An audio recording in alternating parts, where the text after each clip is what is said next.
Storytime friends. It's me, Youth Librarian Shari from the Southfield Public Library, here in the Storytime room, waiting anxiously for the day I can be back in here with all of you. But till then, I'm so happy to be here with you for another episode of Story Shenanigans. I'm very excited to be here. And as I'm filming this, it's very close to a special day, and this video is going to drop on that special day. And you know the day I'm talking about? It's when a critter, kind of like this one, I'm going to let you in on a little secret. This is a porcupine puppet, but today it's going to pretend to be a groundhog for Groundhog's Day. And I bet all of you storytimers out there know that when our little groundhog friend in Pennsylvania, Puxatawney Phil, comes out of his burrow and shows his little face, and he looks right and he looks left, he sees a shadow, 6 more weeks of winter, or he doesn't see it and an early spring. I don't know which one you prefer. Some people would love 6 more weeks of winter. I am kind of ready for spring, but each to their own. I think groundhogs are pretty neat. And if you think groundhogs are cool, you can come to the library with your Southfield library card or a card from one of many other libraries. Check with a circulation or support staff member. They're at that very first desk when you come to the library. They can tell you if your library card will work at our library. But even if it can't, you can still look at great books like this one called Groundhog's Burrow by D. Phillips that talks all about how real life groundhogs live. Such a neat book. Or maybe you're interested in the shadow that a groundhog makes, or that even you make, like I'm making a shadow right here. When an object blocks the light, it creates a shadow. My hand is blocking the light right now, so it's creating a shadow. And you can find out so many more facts about shadows in How Are Shadows and Reflections Made by Maury Schluhl. I hope I'm saying it right. Schluhl?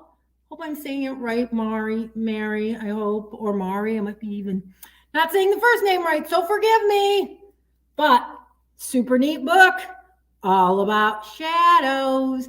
Come to the library. Also check out our website online, www.southfieldlibrary.org, to check and see what books are in, and also to find out the fun stuff going on at the library. Now, I'm going to end with showing you a fun activity to do, all about shadows. All you need is a piece of white paper like this, a marker, and make sure it's the water-soluble kind. I have a water-soluble marker. That means if it gets on my skin, I can wash it off. We're going to try hard not to let it get on our skin, but it might. And finally, make sure you have grown-up. I'm doing this by myself, but it would be a lot easier if I had another person.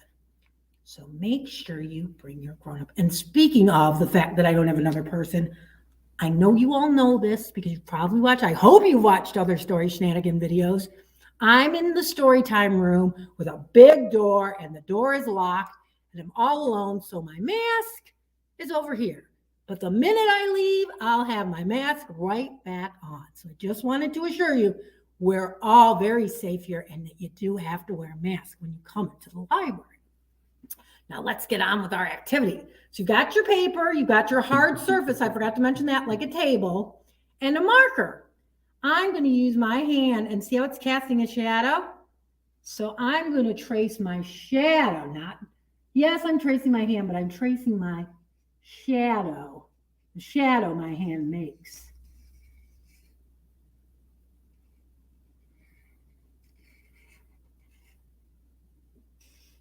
So there's my hand shadow.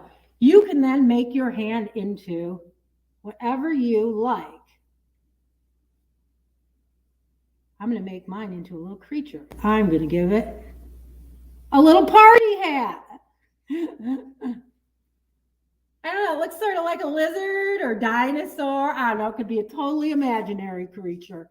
Be anything you like, and you can use all different colors of markers or crayons to color it in. And then you traced your shadow and made your very own shadow creature. How fun was that? and you didn't even need very many supplies, just a marker, piece of paper, hard surface, and of course, a grown-up or an older sibling, a lot older sibling, to help you. I hope you had fun talking about Groundhog's Day and shadows with me. I had so much fun as always, and I hope I'll see you in the library, or I hope you're going to watch another episode of Story Shenanigans. It's coming soon. Who knows what I'll do? Bye, my story time friends. See